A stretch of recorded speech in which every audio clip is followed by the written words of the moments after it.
Le banquet de Platon, suite et fin. Ligne 222c. Quand Alcibiade eut fini de parler, on rit de sa franchise et de ce qu'il paraissait encore épris de Socrate. « On ne dirait pas que tu as bu, Alcibiade, reprit Socrate, car tu n'aurais jamais tourné si subtilement autour de ton sujet pour essayer de couvrir le but de ton discours, but dont tu n'as parlé qu'à la fin comme d'une chose accessoire, comme si tu n'avais pas pris la parole dans l'unique but de jeter la brouille entre Agathon et moi, en prétendant que je dois t'aimer et n'aimer que toi, et qu'Agathon doit être aimé de toi et de toi seul. Mais tu ne nous as pas trompés. Nous voyons clair dans ton drame satirique et dans tes silènes. Mais faisons en sorte, cher Agathon, qu'il ne gagne rien à ce jeu, et arrange-toi pour ne pas souffrir qu'on nous désunisse. Tu pourrais bien avoir raison, Socrate, dit Agathon. J'en juge par le simple fait qu'il a pris place entre toi et moi pour nous séparer, mais il n'y gagnera rien, et je vais me mettre près de toi. C'est cela, dit Socrate, viens t'asseoir à ma droite. Ô Zeus, s'écria Alcibiade, que me faut-il encore endurer de cet homme? Il prétend me faire la loi partout. Tout au moins, étonnant Socrate, laisse Agathon s'asseoir entre nous deux. Impossible, dit Socrate, car tu viens de me louer. Il faut à mon tour que je loue celui qui est à ma droite. Or si Agathon s'assied à ta droite, il ne me louera pas à nouveau, n'est-ce pas, avant d'avoir été loué par moi. Laisse-le donc faire, mon divin ami, et n'envie pas au jeune homme les louanges que je vais lui donner, car je désire vivement faire son éloge.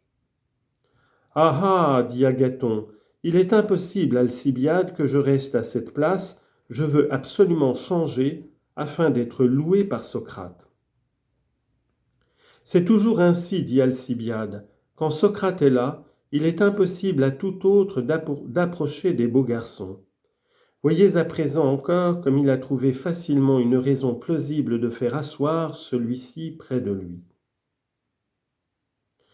Agathon se levait donc pour aller s'asseoir près de Socrate, quand soudain une grosse bande de buveurs se présenta à la porte, et la trouvant ouverte par quelqu'un qui sortait, entra droit dans la salle du festin et prit place à table. Tout s'emplit de tumulte. Les convives n'obéirent plus à aucune règle et furent contraints de boire du vin à profusion.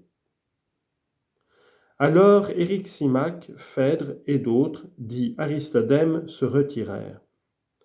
Quant à lui, cédant au sommeil, il dormait fort longtemps, car les nuits étaient longues et les coqs chantaient déjà, et le jour naissait quand il s'éveilla. En rouvrant les yeux, il aperçut que les autres dormaient ou étaient partis, et que seuls Agathon, Aristophane et Socrate étaient encore éveillés et buvaient à une large coupe qui circulait de gauche à droite. Socrate s'entretenait avec eux. Le reste de l'entretien avait échappé à Aristodème, car il ne l'avait pas suivi dès le commencement, parce qu'il s'était endormi. Mais en somme, dit-il, Socrate les avait amenés à reconnaître qu'il appartient au même homme de savoir traiter la comédie et la tragédie, et que, quand on est poète tragique par art, on est aussi poète comique. Forcé de le reconnaître, mais ne suivant plus qu'à demi, il dodelinait de la tête. Aristophane s'endormit le premier, puis, comme il faisait déjà grand jour, Agathon. Socrate, les ayant ainsi endormis, se leva et s'en alla. Aristodème le suivit, comme il en avait l'habitude. Socrate se rendit au lycée, et après s'être baigné, y passa toute la journée à ses occupations ordinaires, puis il rentra chez lui pour se reposer. Fin du banquet de Platon.